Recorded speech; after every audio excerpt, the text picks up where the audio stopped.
You're great. You're great. You're great. You're great. You're Hey, great. Derek. Are we going to have nicknames for each other each episode? You're great. We should.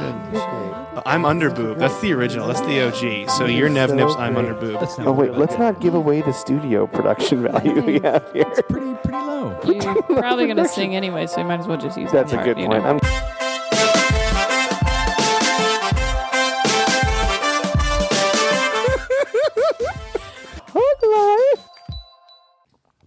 Ew. I swallowed water into the microphone. You're great. You're great. It wasn't on there, but now everyone knows how. Oh, good. It would. much I you don't think it swallow made that water much. It into was. the It microphone. sounded really great, though. Honestly, You're so great. You're great. You're the best. You're wonderful. Never change. Okay. You're the greatest. Thank you. You know who else is great? What? Casey. Casey. You're great. He's like, what? We so glad to be here. Casey's great. Welcome to the Hug Life podcast. I'm Mike Coletta. And I'm Monica Nevi, and this is our podcast. Yes, and we have a special guest today. His name is Casey Moran. Hi, Casey. Hey, Welcome guys. to be in the Sweat Lodge studio. How do you feel? Sweaty. Yeah, I know. It's like a Russian bathhouse It's gonna in get here. worse. It feels great. It's going to get way Why worse. specifically Russian? I don't know. This is what I think Are of a they bathhouse. sweatier than other bathhouses? I feel like all bathhouses are pretty. They're supposed I to be have hot, never right? been to a bathhouse So maybe before. don't project. What they're like. That's then not projecting. That's just describing my experiences. But you haven't been to a Russian bathhouse. Well, I get my experience from movies, though. Okay. You know, TV shows, and What are Ricola you commercials. watching? Mostly Ricola commercials. Is there Documentaries on There's sweat like, houses. breathe, my friend. Breathe. And they're Is like, Dracula in a bathhouse? Yeah. What was that? Yeah. That did sound like Count I Chocula. don't need that vampire judgment right now from you, okay? I don't need it. Sorry, I Monica, just wanted to clarify. tell me That's all. where you're going to be. Oh, okay. Right now. Shows right now. Right now, tell me. That was Tell amazing. me quicker. Saturday, the 24th of September, at Westside Comedy Theater in Santa Monica. The 28th, I'm at the Van Nuys Comedy Club at Van Nuys. 29th, the Pachanga Casino in Temecula. And the 1st of October, I will be at the Westside Comedy Theater again. And then I'm going to go to Chicago and New York. So, monicanevi.com if you want to pay attention to that stuff. Cool. I'm with you at the Westside Comedy Theater on October 1st. I'm at the Crispy Comedy Show at the Universal Bar and Grill on the 3rd of October. And then October 8th through 10th, I am emceeing the world-famous 3rd annual Port Aransas Plywood and Boat Festival in Port Aransas, Texas. World famous. Did you Love know that. about No. Yeah, it's my well, now father's you boat do. festival. I kind of do it every year. It's really important to me. This is my second year doing You it. did it one time.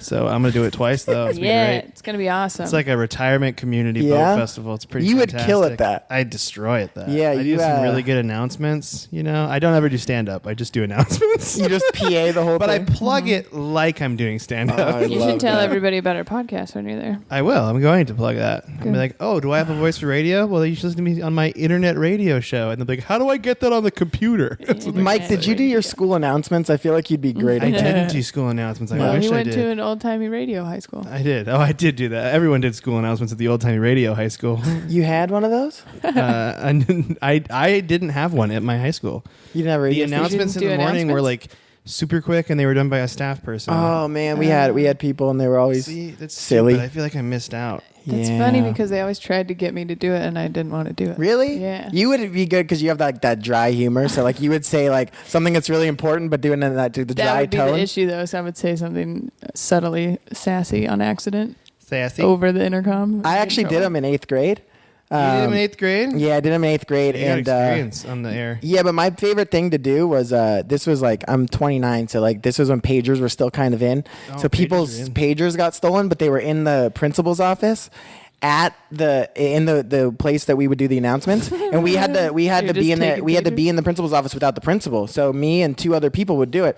So we made a business out of it because everybody's pager got stolen. So Wait, 8th graders had pagers? yeah, so this was 2001. This is right before people were starting to get cell phones. I don't think anyone in my school had pagers. Yeah, you're though. not as old as me, so I think I'm that's- 1 year younger than you. Yeah, That's all- I don't that's it, know. though. That's close. It was weird. There were a couple cell phones meandering in there, but for the most part, it was all pagers. So like what we would do is people would Brother had a explain what their pager looked like, and then we would steal it for like a fee, right? And then like it was a box full of them, Make so a like they little money. never got it. That's It was a cool little thing. So like somebody was doing the announcements and just It's like Robin Hood of pagers. yeah, It's it was amazing. fun. We would 8th just be grade like, Robin Hood. somebody would be like, "Oh, the pep assembly is at 8," and then the other people's just rummaging through the pagers and look, and then there's the third person's looking out at the door to make sure nobody was there. It was a real business. That's amazing. yeah, Awesome. That's Yeah. great. Good times. Yeah, really, I really like appreciate it. that. That's That's an good. That's just good. That's good.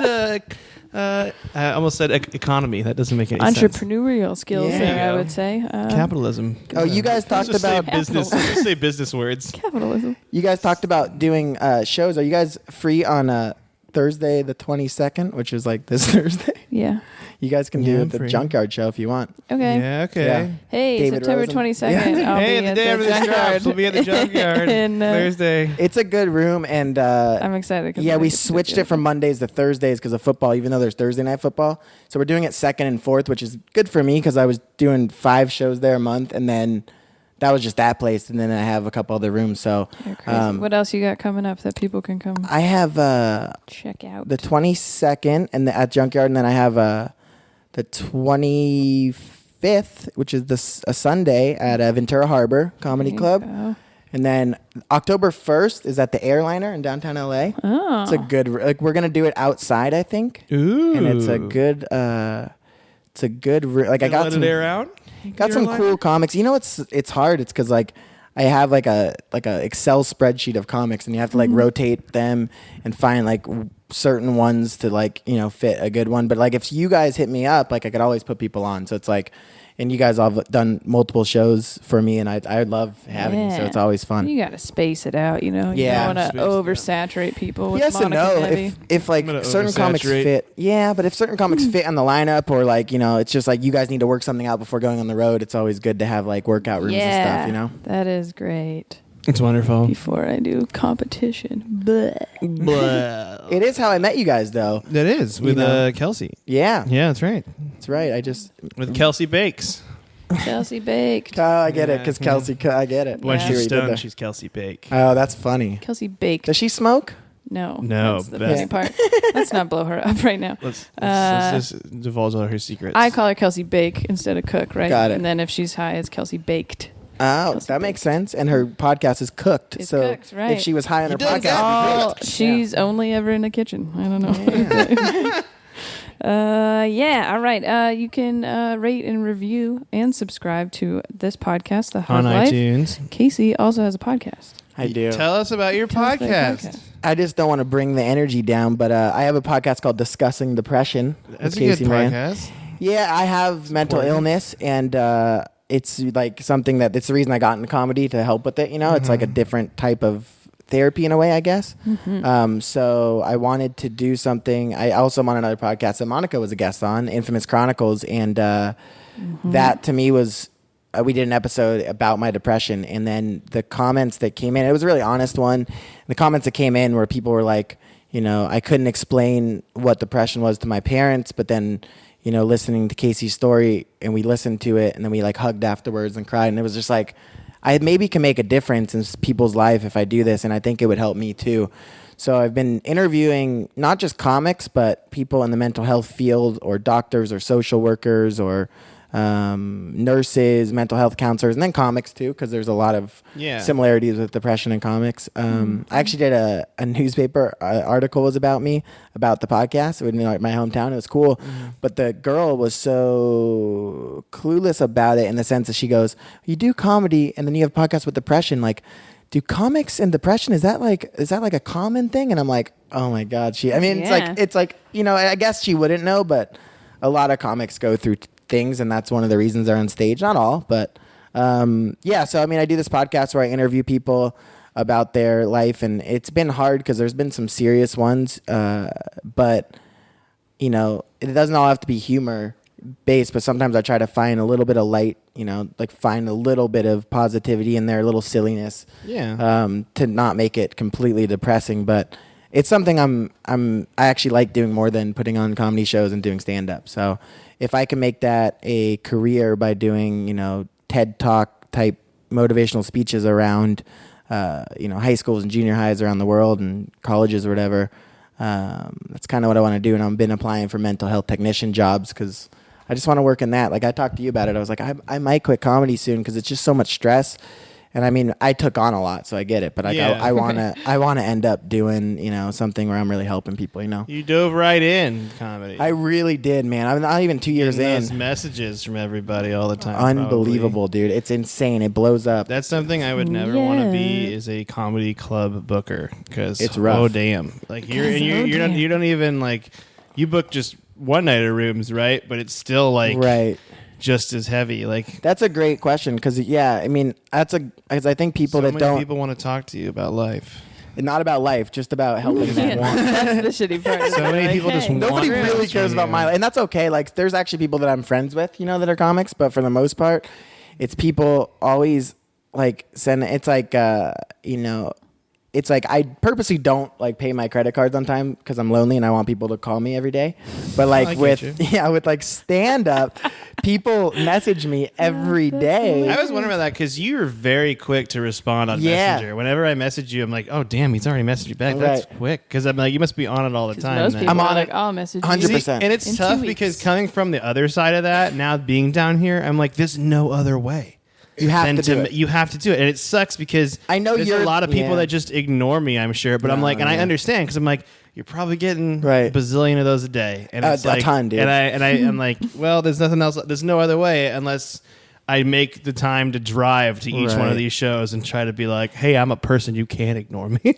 No, you know what though? It's like I know somebody just moved here from Chicago, and she's like, I hit up like 18 bookers and like 2 or 3 of them got back, and I'm like, yeah, like welcome to LA. Like the thing is like I wasn't getting a lot of stage time because I just started, and so I was going to open mics, and I was like, a comic told me, Tone Bell, he said, hey man, try to skip bringer shows because they're not going to help you. I've heard this from I've heard skip bringer shows. Definitely, that was one of the first things I heard before. Because if you're just bringing your own audience, even doing it doesn't help you. It doesn't help you because your own audience is going to laugh at stuff that's not funny because they're there, and then it's like then you're going to start to taint that relationship with people if you just keep bringing them to these shows, and then they don't care if you're good or not. They just want business, which I get from a certain standpoint, but like certain clubs are basically just bringer clubs. Yeah. And so like I'm not gonna throw any under the bus, but like for me, he said to do that, and then he said, where do you live? And I said, Simi Valley. And he said, is there a club scene or a comedy, are there bars and stuff? I'm like, there's tons of bars.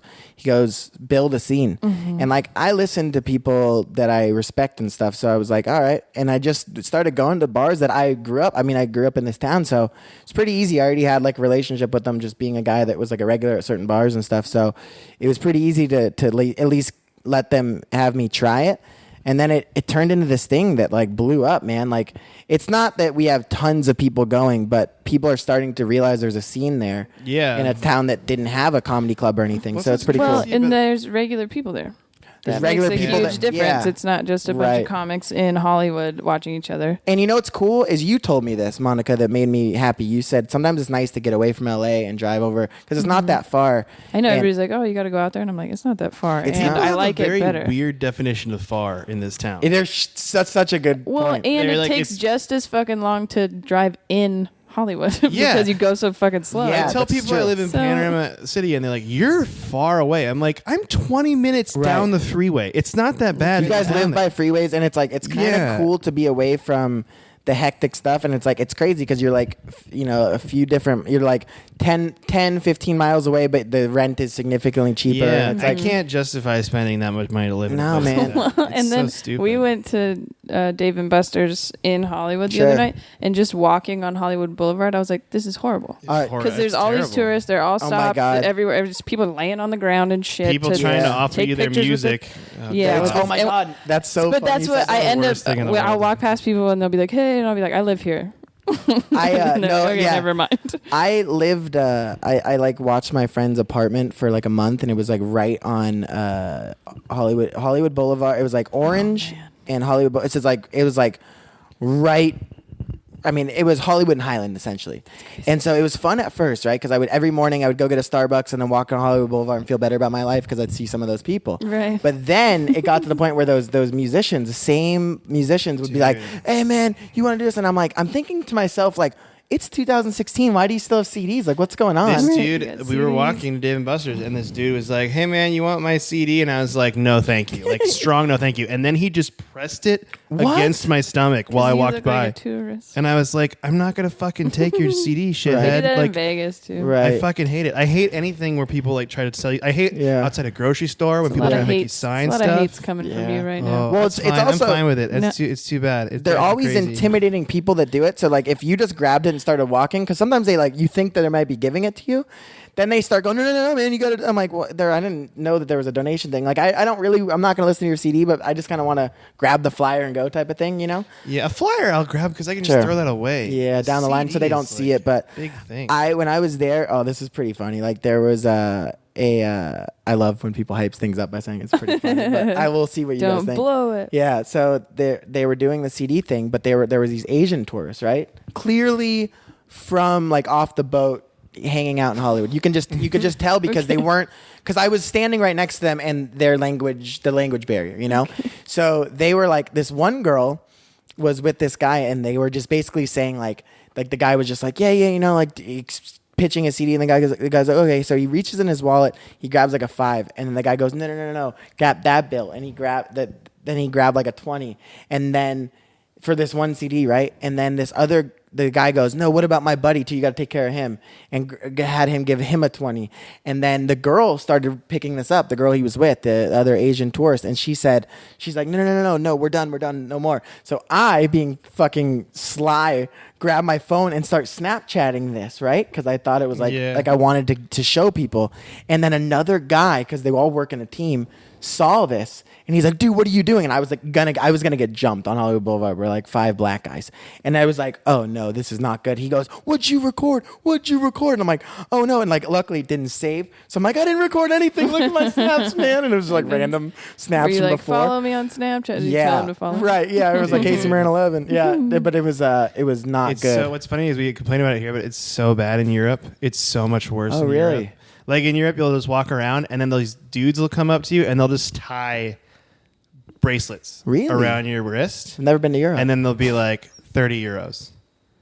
And it works. People just give them the money. Wow. Yeah, it happened to us when I was there, and we where were a did big that group, happen? and then everyone else was like, "We're not giving them any money." Because our teacher like told us about this. He's like, "It's gonna happen. Just walk through. If they tie one around your wrist, don't feel bad taking it because it's worth 10 cents. They're just trying to scam you out of money." Wow. So my one friend though was like, he was the one guy out of our group. He gave him like 25 euro for it, and we made fun of him the entire trip. He's like, "I'm just being a nice person." I'm like, they don't need your money. Like they have so much money from other people already. Where were you? In Rome. It was in Rome. Yeah, I've been to Spain. They didn't do that. But. Yeah. It was in Rome. It was like near the Imperial Forum. It was like by the Trevi Fountain near there. Right, okay. And I was like walking up this other thing. And yeah, and so that's what's funny to me. I'm like, at least they're not just like, I can't believe that's crazy. I didn't know people did that here. They did the demand. I had money never thing. seen that before. So like to me, it was like I thought maybe I could. It was so stupid for me to think I should do that, and like I remember, save him? I was like, what am I doing? Like I don't even know this guy. I can't even talk to him because he doesn't speak English. So I was like, what am I trying to do? But I was just trying to like, I don't know. I you know what it is like I wasn't thinking. I was like, oh, you know, they're not going to see me, this white boy with an orange shirt, Snapchatting this thing. I was like stood out. I never film in public for that reason. It's a good move, dude. I have friends that like take pictures of random strangers and like post it Oh, to yeah. like look at this guy. He's so weird. I'm like, how are you getting away with that? That's so scary. Yeah, Like, and it's That doesn't. I've had cops take my phone and delete pictures from it. really. really what were they pictures that like meant something to you? No, I just took it like, okay. of them. You're just hanging out Like they just at a took, stadium and they're like, and give they me your just phone. They took just my delete phone. pictures And of you and your mom. Just like, fuck your family. no, I think they were in it. They were in the photos, and that's why he. Took Oh it my and god! I was just deleted like, it, but what like pictures were they taking? They were like, just like, mad at me. It's Like gotta be weird, and I'm like, obviously not siding with the police, but it's gotta be weird knowing that whatever you do, like the minute you get out of your car and you walk up and confront someone, 30 people around you just start filming on their cameras. Sure. Because now that's like the culture. Well, now. yeah, but Especially I mean, now. that's why Yeah. they have dash cams. That's why they have body cams. Is so they should be in that Yeah. mindset all the time, Right. anyways, because Yeah. people are watching. You know what I them, never especially now, and they should be. I never understood like cops giving cell phone tickets because like I see them on their computer while driving. And it's like, totally. Right. Just on AOL Instant Messenger, like, what's up? Yeah, they got those little exactly, laptops and then a couple of them got in trouble for like looking at porn while they were. I bet they did. Supposed to be working.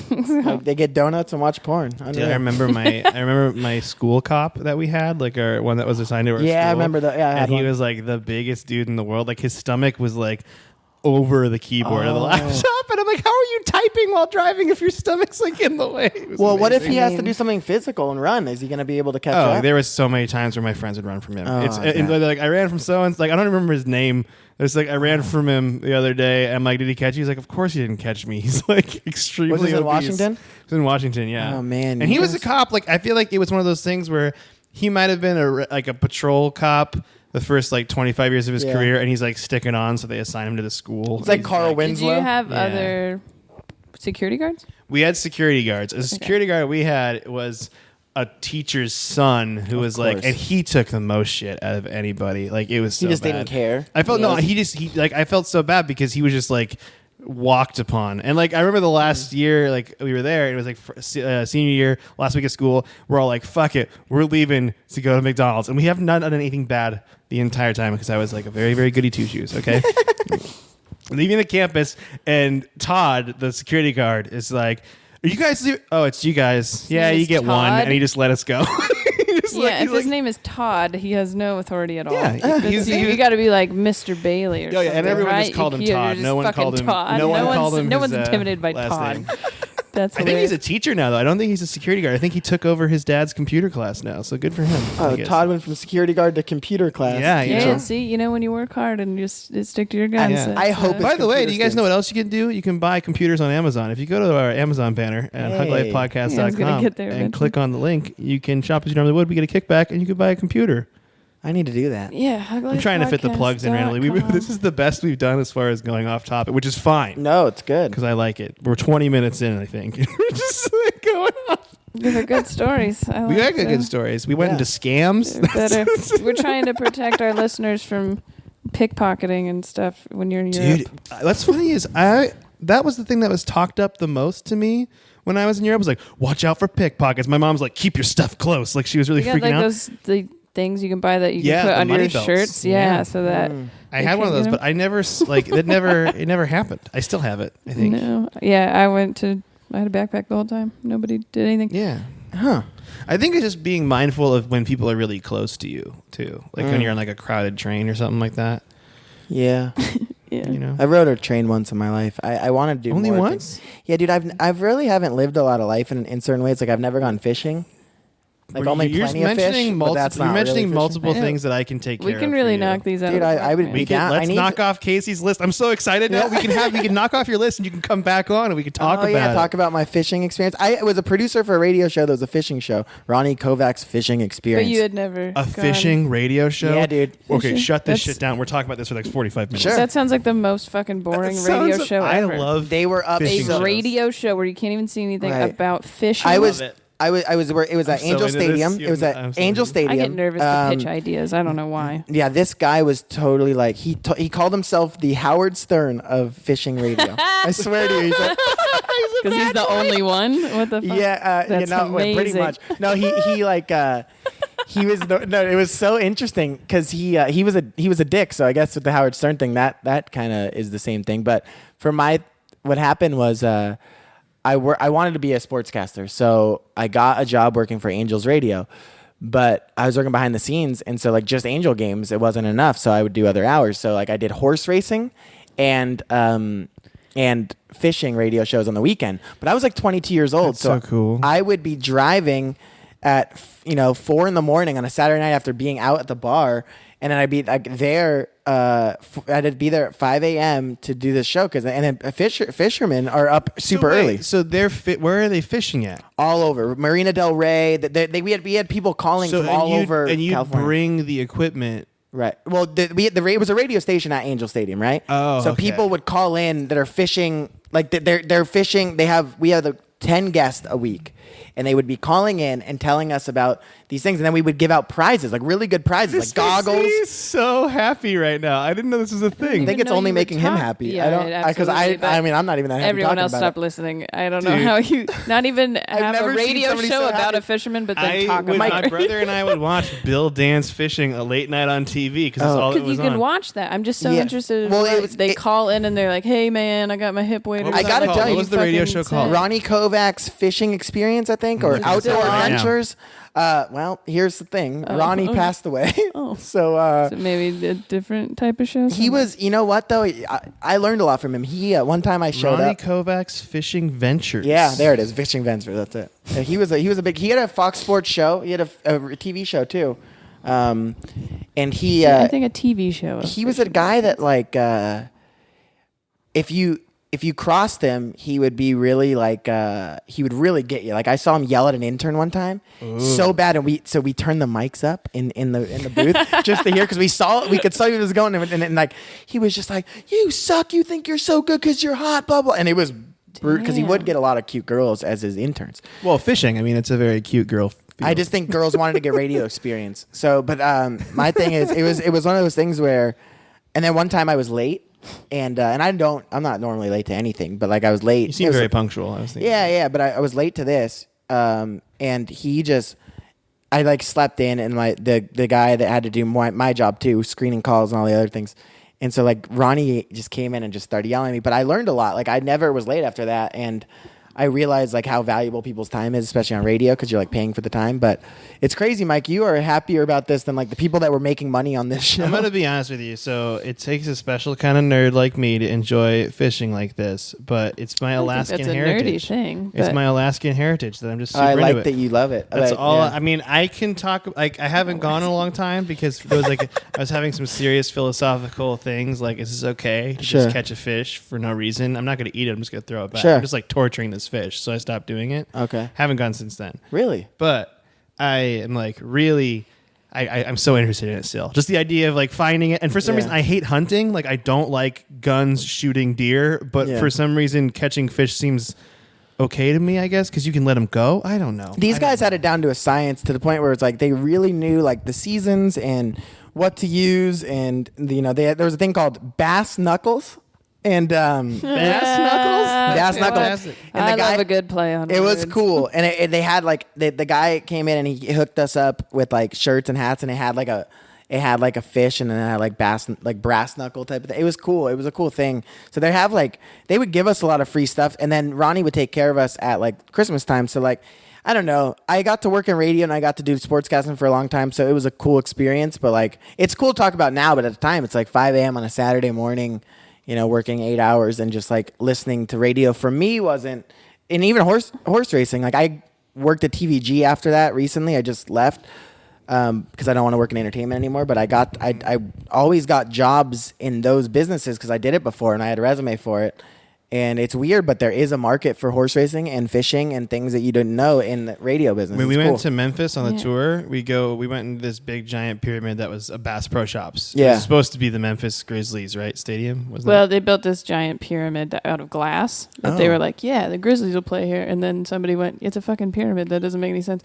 So they sold it to the Bass Pro But Shops. they have a thing in the lobby of that all dedicated to the history and life of Bill Dance. Oh my God, you would love. Did you like? Oh, I loved it. I was like, this is fucking amazing. Monica's like, I'm gonna go eat for 2 hours. There was a bowling alley. I was fine. There was a bowling alley.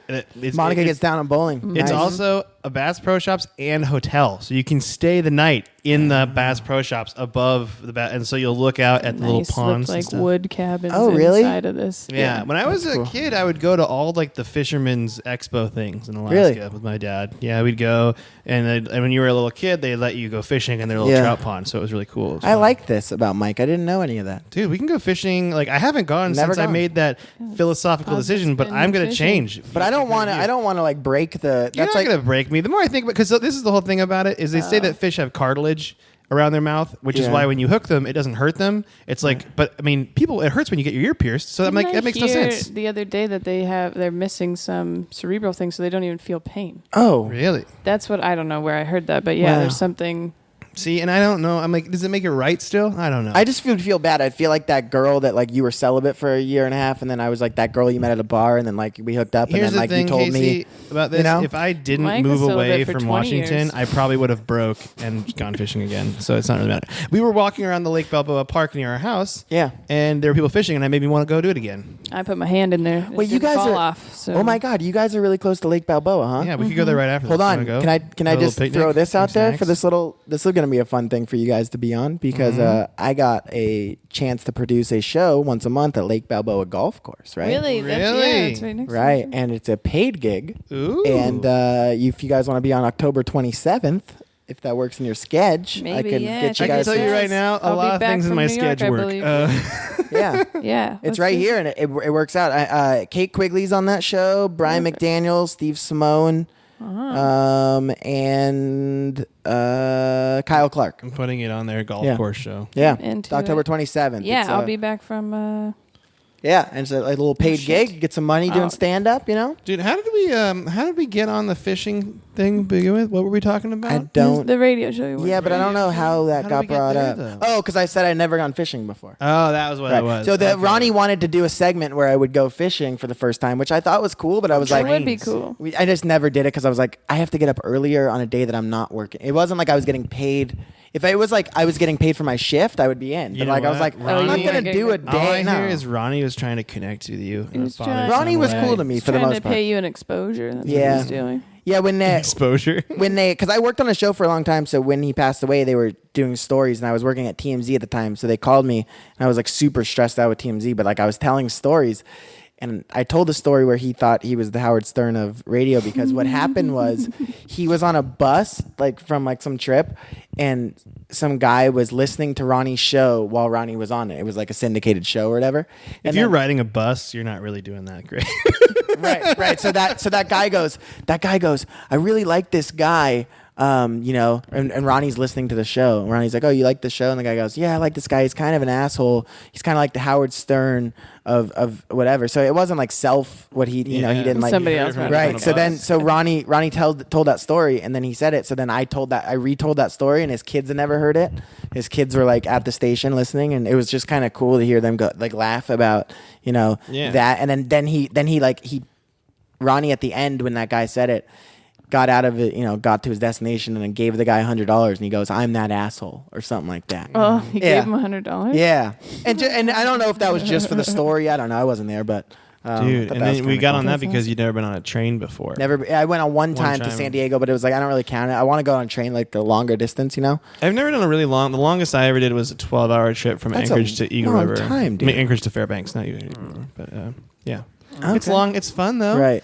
And also they have a dining I car. love That's trains nice. because you can get up and walk around. Yeah, and you that's can cool. eat It's on way them. The better. one between Seattle and Portland, you can get a bowl of clam chowder and you can get whiskey. So it's kind of That's rad. but you guys like from what I know, you guys went on that cool Pillow Fort tour. Yeah. And you guys like live life more than most comics do. I feel like a lot of comics just like hit the mics, maybe do a day job, write a little bit and then do shows and then they repeat that life where you guys like made your own tour and then you went and you traveled and you had like crazy stories with that cowboy who grabbed your ass and like just like really weird things. But like you told that story on ours and then I heard you Yeah. guys on Kane's podcast talking Oh, about yeah. it. Yeah, yeah. And then you made me laugh so hard. You did Kane's podcast by yourself and you talked about, you were singing a song when he was doing his intro and it was making me laugh so What hard. song was I that? forgot, but you forget. wouldn't stop singing it and he just kept trying to do Was his it intro. it was the Post Malone song. Oh, The- sausage. Yeah, a sausage on you. I don't think it was that. Oh. No, You know whatever. what? I sing a lot of songs. It was I don't so remember good, all of dude. them. And it just and then you took the song and you started making lyrics about Kane in the song. It was great. Oh, thank But anyways, you guys live life I think more than the average comedian and What stuff, you and know, that's though, really is cool. I don't really do a lot of comedy, so I'm just like not anymore. But You know what though? I think it's just because you still are new to LA, You can and take a compliment, but I can't take a compliment. You should. well, you're really funny, man. When I met you, what happened was I booked Kelsey Cook because I heard her podcast with Jim Norton. I'm a diehard Jim Norton fan. Oh, that's cool. And he brought it up on the radio show. I'm like, I'll listen to this podcast. And I was like, this is a good podcast. And then I was like, because what I did when I started booking shows is just like I'd go on Facebook and I'd just message them and go, hey, do you want to do a show?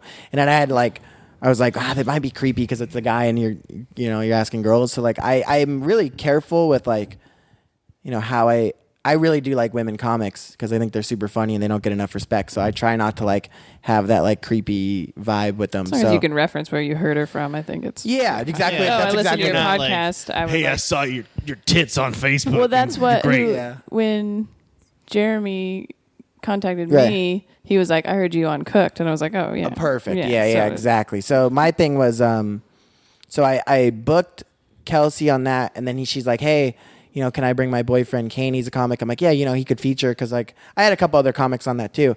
And then like I'd say like 3 hours before the show, she's like, hey, we have 2 friends that moved here from Seattle. I know one of them for sure wants to be on the show, Mike Coletta. I'm like, oh, I could put it on because it was like when I get a show, I gotta do it how I want. And then you were also a comic, and you showed up, and you were wearing like a tracksuit or something. And I was like, "Do you want to go on?" You were like, "I don't want to. No, not feeling it right now," or something. Monica's wearing her Russian mafia outfit. That's all it was. I don't know. I thought it was a tracksuit. I had a tracksuit. I thought it was like an Adidas like tracksuit. Awesome. Tracksuit with a giant gold I would go necklace. on stage every chance I got if I had a fucking tracksuit. It wasn't a tracksuit. I just came from a Russian bathhouse. No, I had my hair up and no makeup on. That's what it was. That's why you didn't want to go on? Yeah. But like at the end of the day, you did that show the next time. But it was better. There was 80 million people that we were like, hey, we're here. Let's just be on this show. So I was like, I'll do another one. And then I had you I'll on. put you on another one. You had your red pants on, and it was a good time. Showtime, Monica in the red on. pants. I don't have any pants that aren't blue, like jeans. Wait, so Mike, what do you think it is that you're not getting on shows? You're super funny. And I honestly, it's because I was going dramatic. to interject with this earlier. You were saying like don't do bringer shows. I've heard from so many comics not to do the mics around here, and it's because of the mics around here. Yeah, and that's because like I don't know if it's all mics because I still do some. It's just like the ones that like the lottery ones. The ones that burn your soul, and I got so when I got so frustrated when I wouldn't get on that it pissed me off and made me not want to do comedy anymore. So that's why I'm not doing that. Well, but they have I could tell you Lotto ones that they have in Sherman Oaks, not far from here, where they have Robin Hood on Wednesdays, Paladinos in the Valley, which is really close to you guys. Yeah, that's a good one. I've done the Liquid Zoo one too. Liquid Zoo's a shit show. That's what happened. That's another reason I got pissed. It's not Lotto, but it's 4 hours of waiting. I got there an hour before the sign up for the list, and the list already had 15 people on it, and I was like, what? The host that I know, what he would do is he would still pick his friends to go before me, and it's like there's always political stuff. So whenever I run shows, reason I run shows more than mics is because like I don't want any political stuff. Like I'm gonna book you guys ahead of time, and if you guys want, I can like squeeze you in on a show. But I'm not going to fuck anybody over by bumping them, or if I do bump, I'll let them know, hey, Tony Hinchcliffe's coming in. Can I just there's a way to do it. I feel like being and running an open mic is just as, if not more stressful than running a show. I run a show and an open mic, and the open mic doesn't get a ton of people because it's in Simi. So it's still cool because it's a list, and I just treat it like first come, first serve. Yeah, that's how it should be. If it really is true, especially first come, first serve, that's the most legit way to do it. That's the thing. It's just hard because people... They'll still message me and go, hey, can you put my name down? And I'm like, I'll put your name down fourth. I'm not putting it first because you're not here first, you know? Right. So I'll still hook you up a little bit, but I'm not going to. But I saw a Lotto, and he's a friend of mine, so I'm not going to call him out, but he does it where... He does a Lotto, right? And I'm like, dude, I'm here first. I don't get it. You sign up and then you put your, you do Lotto. And I would see him picking his friends' names, and I thought about it. I was like, I think he's picking his friends' names every time, but I don't know for sure. But then I was outside with one of his friends when he was smoking a cigarette. He goes, yeah, man, I pulled so and so's name, but I just said I pulled yours. And I'm like, but that's so common out here. So Mike, I get the frustration, man. But we've had people do that for us. Yeah, so. I get. Yeah, so I like the Lottos where they pull the names right before and they put the list up. That's the best ones. Like the Meltdown, so that they'll pull Comedy it. Store does that. Yeah, and then Comedy Store does it where they'll pull and they'll be like, okay, this is who got pulled, and you're like, okay, that's kind of cool. Well, too. at least and you don't have to hang out for 3 or 4 hours. Meltdown that's what Mike, really gets to me. Yeah, my friend Kyle Clark runs the Meltdown Mike, and he's going to be on that show at the Balboa, and I'll get you guys on it. But he's a good friend of mine, right? I've known him since junior high. He's, we've known each other for a long time. And he's done puberty. Exactly. He works Nerdist, and he's been on Jonah Ray's show. He's done stand up for 8 years now, right? And he's been doing a lot, for that community. But this is what I love about Kyle. I've known him for a long time, and I remember hitting him up when I really got into stand up, and I'm like, hey man, I'm gonna do the Nerdist one. Can you hook me up? And he said, sign up, man. I really can't hook you up. And he was basically telling me, as much as I love you, because I hook him up with shows and all that, but he goes, he was basically siding with what we're saying right now. Like, it has to be fair. Right, yeah. And it's like, as much as I was like a little bummed at that time, now I get it and I totally respect it more. Yeah, and I realistically am acting mildly diva-ish with this. Where I'm just like, I don't want to do this shit anymore because I did it for like. But you love doing it though, right? Well, no, I'm talking about waiting at open mics. Sure. Like, comedy is great. When I get booked on a show and there's people there, it's still the most exciting thing I ever do. It's fun. It's I think in reference to what you said about us going on tour and that being a little bit different, it is different. But you can do it. Like, I still travel a lot because I don't like being here all the time. It gets overwhelming.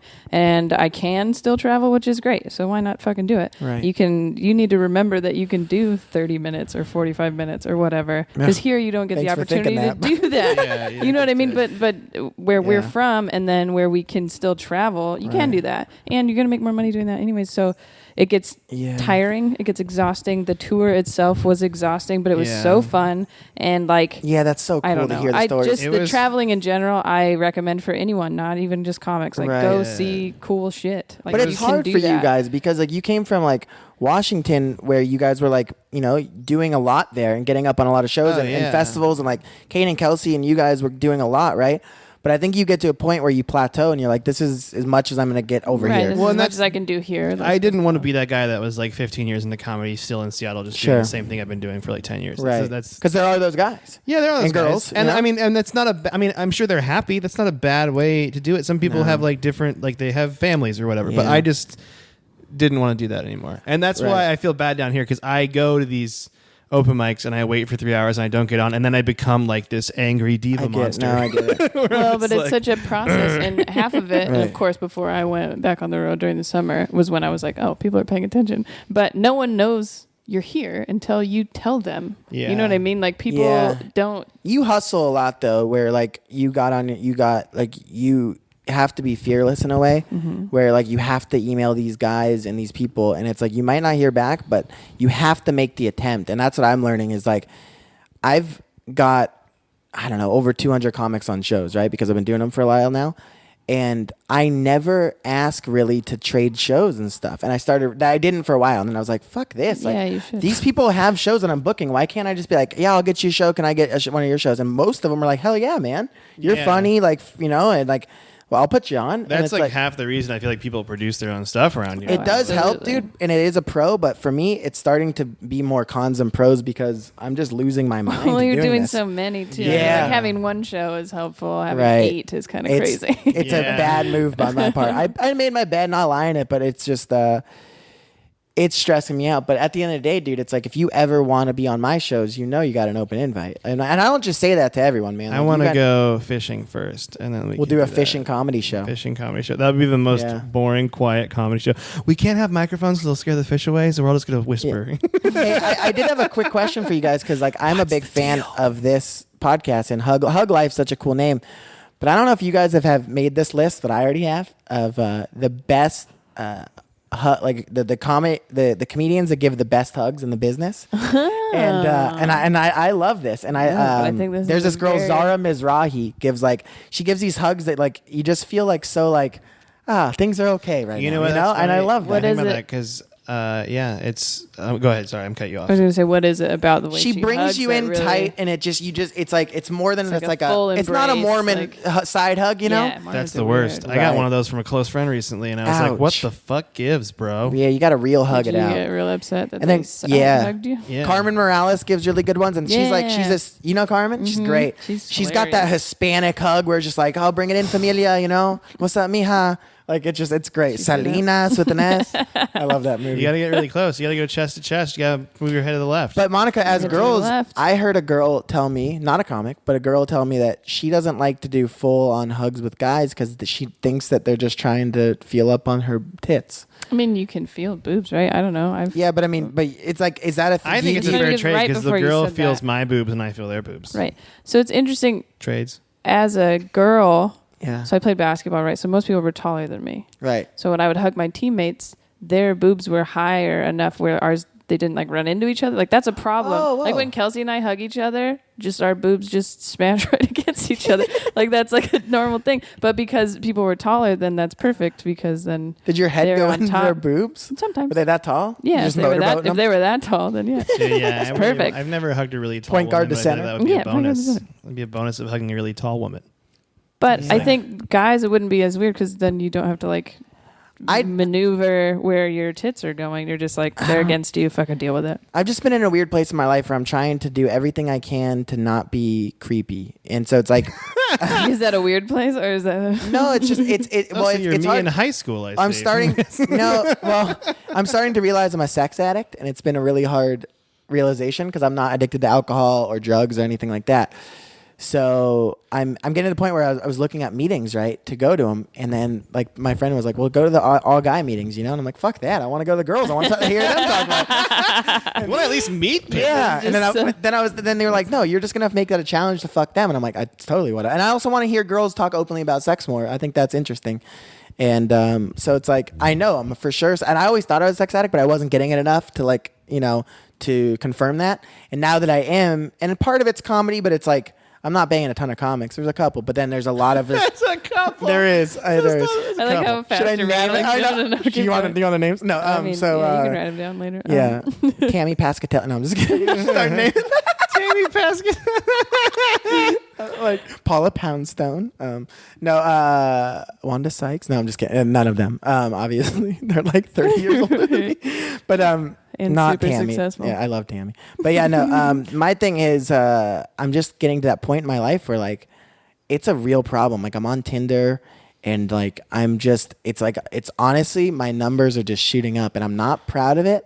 But I lost my virginity late in life, so I felt like I needed... When did you lose your virginity? You got to make up for it. Yeah, 23, dude. I lost mine at 20. I thought that was... Cameron's like 25 or something. 25? There was no reason. It wasn't like a religious thing. It was just like I was super awkward. And so like I looked like Screech from Saved by the Bell. I had like really curly hair. So you're in porn now? He's killing it though, you know? Oh yeah, killing it. Here's the thing about sex addiction that every time I worry, I'm like, am I just like a too horny of an asshole monster? You know? Yeah. I took a beat poetry class in college. This is getting deep. That'll really lower your libido. Deep pull. Or everyone else. I laugh like a dolphin. The book, The Road, which is by Jack Kerouac, and his friend in that was a sex addict, and he was a hardcore sex addict because he would have sex with anyone, like sexual, like gender, nothing mattered. That's how you. That's like different levels of it, and that's when I was like, do I have a problem? Because as a teenager, you're like horny. You're just ridiculously horny and dumb. And I was like thinking I had a problem. When I was reading this, I'm like, oh. I mean, I've never been so horny. I'm like, I'm gonna go bang a dude. Like that's never happened to me before. Me neither. But I somebody told me that I licked a dick when I was in 4th grade though, and I'm starting to talk about that on stage. Like, you licked a dick? Yeah, it happened. You licked a dick? Yeah. Okay. Like I didn't know what head was or anything. Like so we were like up against the garage. We'd like play handball, and then like our friends would play hide and go seek, and they would like go around, and then we would like just like go to our little spot, and then like we would like whip our dicks out, and like we were 4th graders, and like we were just like, and I was that's like, a normal same age. He was I'll see yours, you see mine. Exactly, that's normal child sexual development. He had a bigger dick than mine. I wonder if he still does. I don't know, but let's call him. And I think Cody left. Oh, never mind. I was on line 1 with Cody. Hey, how's it going, buddy? Good dude. Does that happen with girls too? What? Like just looking at... Yeah, you guys whip your dicks out? Yeah. Dudes just see like the one girl that has a dick and you're like, you can't be over here anymore. Did that happen? I think with younger, I think then... Well, you didn't have boobs when you were like in 3rd grade. But then I think we started to... Yeah, and then I think we started to compare bodies around 4th, 5th grade. I remember specifically girls talking about my body when I was changing. Really? Outside of like the bathroom, I could hear them, and I was like, "What were they saying about your body?" Because my abs were fucking rocking, so they were jealous. 4th grade abs. They're like, her body is just amazing. I was like, oh, I have Monica. a picture from like a swim party, and I'm like, God, I wish I had abs like that anymore. Fucking awesome. Jeez. Yeah. No, but I think at that point, and then some girls start to develop before others, so then we're like, why does she have tits? What the fuck? So that makes sense. I remember that in 7th grade where you'd like go for the summer and you'd come back and you'd be like, what happened to some of these people? Yeah. All the boys, Yes. Like, no, the girls. Dudes would have like weird mustaches and girls would have big boobs. No, like, it was what's like happening? 6th to 7th grade. All the girls came back, and you were like, okay, I guess we all have tits now. Like that's what happened. But then the boys hadn't changed yet. It was for us. It was 7th to 8th grade, and then you're like, oh, now you're a foot taller than me. What the fuck just happened? Like, Did you have like? That's the best though. Is when there's that weird moment where all the girls are like way taller than the guys because they all hit it, and then all the guys are like waiting still, and you're like, I like the girls that started to grow boobs, but it wasn't full. It was like the shoehorn, so it was just like that little like it was like that awkward like lopsided handball shape, and it wasn't all full. Handball, you know.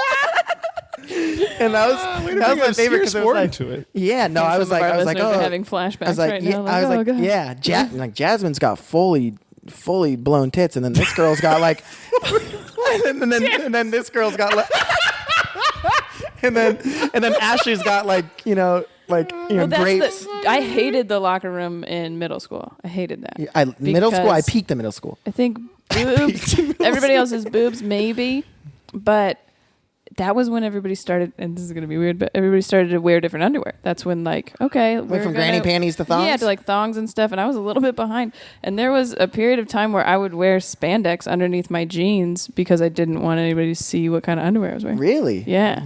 Wow. Talk about sweat lodge, huh? It was, yeah. I'm trying to remember what happened. The first time I had to shower naked with dudes was yesterday. No, no, that's when you wanted to. Not task rabbit to. job. No, wow, I should not have said that on there. With Jerry Sandusky. Jerry Sandusky. I went to this camp in Philadelphia, and let me tell you what. It was wrestling practice, 7th grade, and I was like really nervous because I'm like, oh man, and it's also like I was but this was in 9th grade. So I was like, 9th grade? I was like, I didn't hit puberty until later. So I was like, still like, I'm a little boy. And then there's like these seniors like swinging dicks around. And you're just like, this is very intimidating. Right. And slapping towels. My mom gave me a little plastic bag with a bar of soap in it. And I fucking dropped it.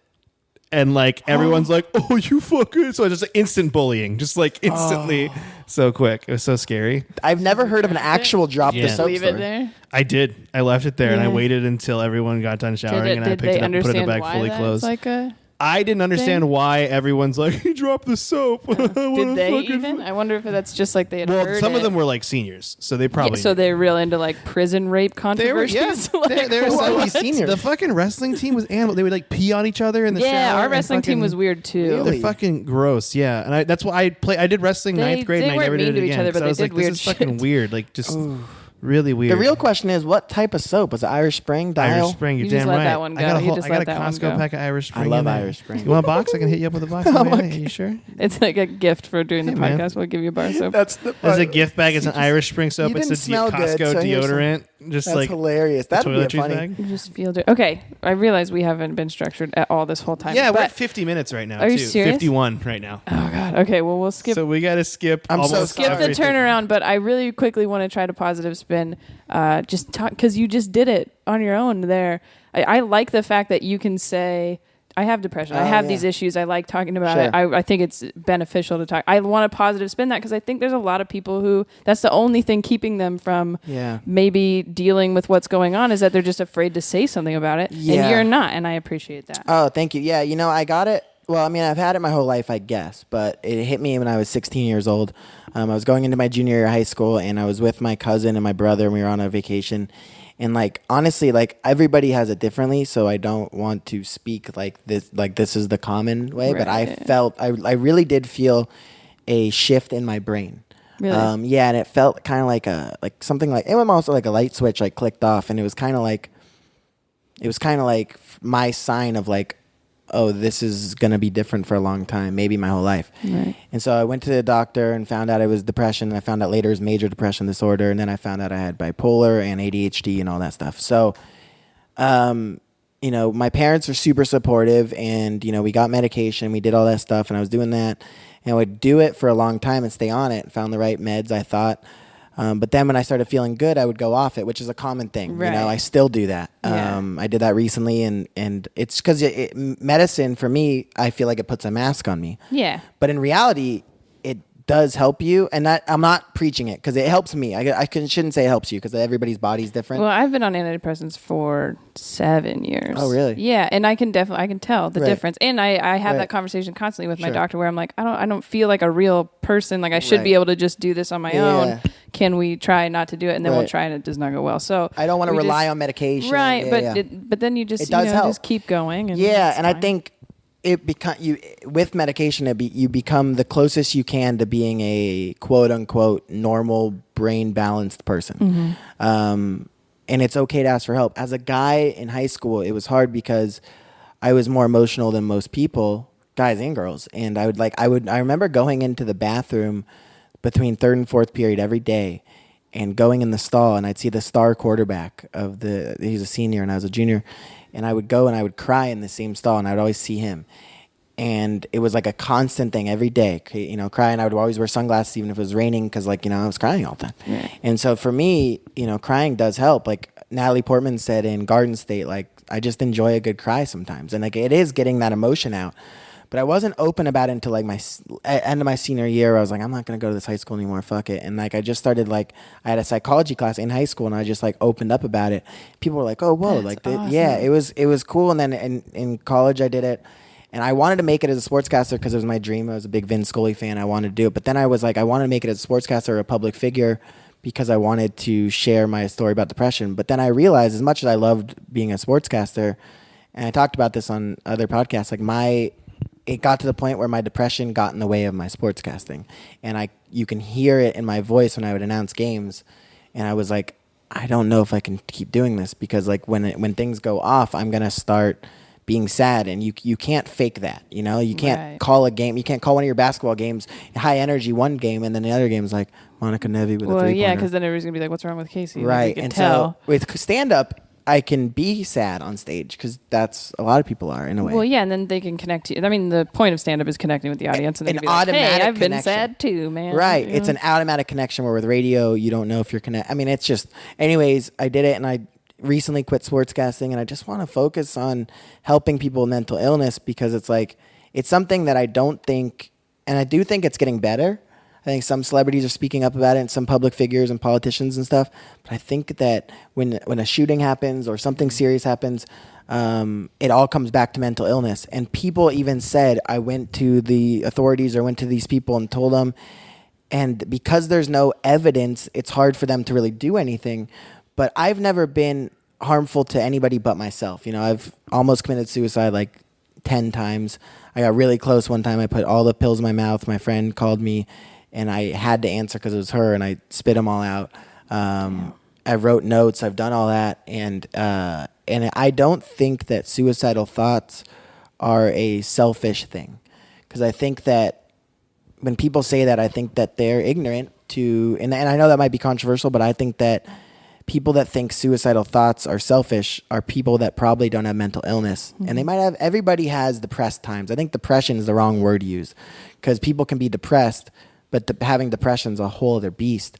So I think when people think that suicide is selfish, I think those people obviously don't know what it's like, or maybe even have people in their life that have that. So all that person wants to do, for the most part, I can only speak for me, but I think I can speak for other people, is they want out of their darkness. Yeah. And that's what it's like. It's like I had a schizophrenic episode once where I had a voice in my head, and I lost a friendship over it because it was a misunderstanding. But it was like a scream, scary voice saying kill yourself. And it was just and I can't do that deep voice, but it got to the point where it was 1 a.m. I called my friend and I said, hey, and we actually hashed it out on my podcast. And I said hey, what should I do? And she said, you shouldn't be calling me. And I took that out, I shouldn't call her, but she meant you should be calling a doctor. Right. So it was just a misunderstanding. And, she was helping me for 5 years with it. And it's hard for any family member or friend to be around somebody with depression, because if you don't have it, you don't understand it. Right. And to me, I don't want them to have it or I don't want them to understand it, because then that means they'd have to have it. I don't wish that on anybody. I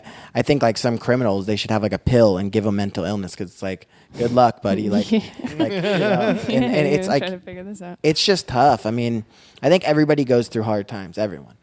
But hard times and having a mental illness, I'm the only one in my immediate family that has it. My brother, executive for Comedy Central, doing good things. I don't know if I can keep a full-time job because my depression hit so hard that luckily I could still live at home and I can still have a lot of, support and great friends, and comedians have been really cool. The community, comic community has been really cool, but it's like, I just think that I can make a difference even if it's one person, and that's all I want to do. Yeah. Well, I think that's huge. And I do think it's important, and especially, we can't really touch on this now, but you're right. Being a guy in high school, there's no way that you would have been like, oh yeah, this is going to be fine for me to tell people my emotions or my feelings. Like, that's not a normal thing. High school is a mean time anyways. Sure. And then, so for you to be able to say that is so cool. But then also I really like the fact that you can go outside of yourself with it. And maybe that helps you too. I mean, your ability to be like, hey, I'm not alone in this and neither are you. And this is how I feel. Maybe it's not the same thing, but maybe some of it is. And I really admire the fact that you do that. Thank you so much. Yeah. It's like, what's cool though too is you write like a really cool blog about, your life and like things that you've gone through. Right. And that's hard to do because you're touching on serious issues and you put it in your own spin of how you write and your writing style. And I think that helps people too. I think everybody, whether you're doing stand-up or whatever job you have, I think people find ways to put their opinions out there, and hopefully they do it in a way where it's not like preachy or anything. Right. But like, I feel like your blog has helped people. I feel like you've done things, and I think that Mike, your stand-up in Seattle or out here, or whatever, like, you are fun and you have this goofy thing and it makes people feel good inside. And so like you do these things because not only do they feel good for you, but like, is that not the best feeling when somebody comes up to you after a show and goes, I was having a really bad day. I just came back from a funeral or whatever it might be, but you made me laugh. And like, that's like the best feeling. Like, I've got paid a little bit for stand up, but at the end of the day, I'm probably out of pocket more than anything, but like, it's still because you produce shows. That's how it works. No, I get it. Found that out the hard way, but welcome to comedy. Yeah, exactly. But yeah, I mean, that feeling of like when people say that is like the best, and like that's how I feel with the mental illness stuff. I think I can do something positive. I think so, and it's like, and to doing the podcast has been the best thing I've ever done in my life, even amongst the Tinder horse. We're discussing depression is what it's called, right? Yeah. Okay. We're at 1 hour right now. Do you want to do a charity? Perfect. Yeah, we'll do charity when we'll save this quiz for next. We'll save the quiz. We'll save the good news. We'll save the top 5 turnaround. We'll save. You guys I feel bad so much that we about didn't do fishing. that. No, this is way better. This is good. You're great. Never change. The meandering. Meandering is what we like. Real quick, lexical embrace to Roy and Jimmy from the Roy and Jimmy thing on Chaotic Radio. We did that show last night. They mentioned a charity event this week it's at the Redlands Splash Kingdom. It's a fundraiser for a friend of theirs. She's like 15 and she has brain cancer, but she's like an awesome chick, like always thinking about other people. And so I don't know if you're in that area or whatever. It's a Quarter Mania fundraiser, which is like you bring a bunch of quarters and you win prizes and stuff. Oh, cool. So yeah, that's Thursday if you want to check it out. Yeah, and then so the other thing's not really a charity, but what I wanted to bring up is this thing called Talkspace. I don't know if you've heard of it. Basically, if you feel like, so you're going to therapy, that's great, or not. If you feel like you need somebody to talk to in between those times that you can see Talkspace, there's a fee, and I know it actually sponsors some podcasts. That's Deep Bro. You can use her code, and I think you get a discount, but you can chat with licensed therapists like online, or you can text them like in between your regular therapy appointments if you just need something else or need more help. Can you put your therapist in a top 8 like MySpace? You better. You got to rank those people. They do. I was looking at it earlier, and they have like reviews essentially of like cool. This person's good with this stuff or whatever. So you can, and they're all licensed. And I love that they have something like that. Yeah. Well, and for a lot of people, it's hard to like actually sit down and talk to somebody. So maybe this would like ease you into the one-on-one actually going to therapy in person is hard sometimes. I always want a girl therapist because I think girls in general for me are easier to open up to. Yeah. I think they're just more open-minded and stuff. And guys like, I just don't like when people say things like, just get up, you're fine, man. Like, I can't exercise. I physically can't get out of bed, dude. And so it's like when it's rock bottom like that, when people say that, it's like, oh yeah, you didn't think I thought of going to the gym? I literally can't. Dude. Right. Yeah. That's and so, but yeah, I mean, that's cool that you guys do all the things. I feel bad that we didn't get to do. No, they weren't even. It's fine. We got the positive spin when I wanted great. to. So that was we perfect. Talked about puberty. We talked about scams. locker rooms, Fishing. A lot about fishing. trains. More than you wanted to do about fishing. Comedy. I like to do one topic on the podcast where Monica can't speak or know anything about it. Do you really? Does he do that? Usually it's like comic books or junk food. Yesterday, you don't like for junk 30 food, minutes huh, on a different radio show about food where I was like, all right. Well, you don't. was a You're really in good good shape. segment, Do you though. Do you just not eat bad stuff? No, I do sometimes. It's just not obsessively like Michael does. Mm-hmm. It's good stuff, dude. I get it. I'm the same way. That's great. No, I think it's totally fine in moderation. It's just I was just saying. my projected choices are different. When I was a kid, I auditioned for the Little Rascals movie. Ooh. Yeah, and I was the only audition of my life. It was one of those ones in like a newspaper. It was like open audition, and I wanted to read for Spanky, and they told me that I wasn't, because at the time I was a skinny kid. They were like, "You're not chubby enough," and then I wrote it on Facebook last night. I was like, "I wish those casting people could see me now." It's just good That's times. awesome. No, it was Well, great. this was Thank a you great for podcast. coming Thanks over for here. doing it. Appreciate Thanks it. for having me at the Sweat Lodge. It was good Yeah, times. dude, we're gonna go fishing on a train right now. It's a train by fishing. I love that. Thank you guys so much for having me. I'm a big fan, and I love Hug Life. So I love you. Appreciate it. Thanks. Love you guys. I love you. Say it back. I love you too. Thank you.